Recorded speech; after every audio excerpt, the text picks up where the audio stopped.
تو دیگر به پیشوازم دمی در نمی برایی، تو دیگر به لهجه خود بر من نمی سرایی. پسری عزیزم آمد، پسری غزل نویسم آمد.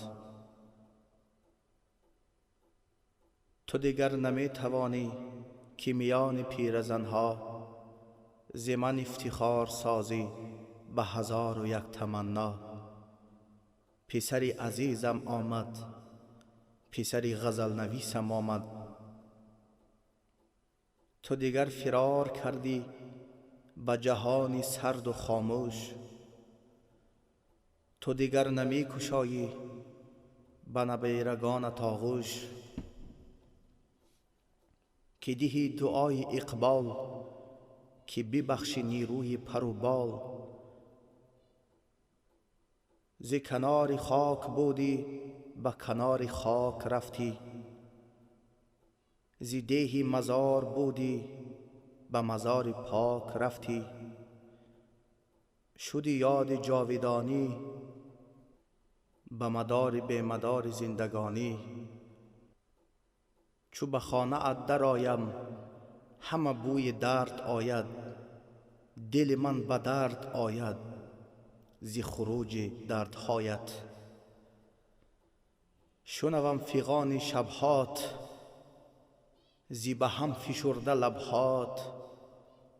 چو به یاد آورم من همه آن عذاب جانت، تب و سوز استخوانت فلج اجل نشانت. قلمم فلج شود زود همه هستیم کند دود.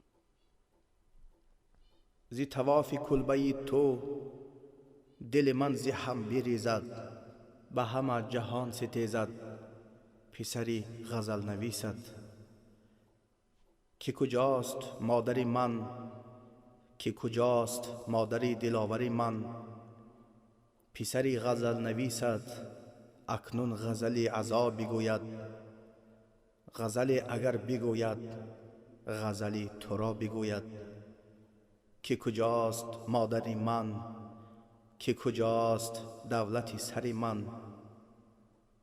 تو کجای مادر جان، پس پرده نمی برایی و دیگر به شیوه خود بر من نمی سرایی.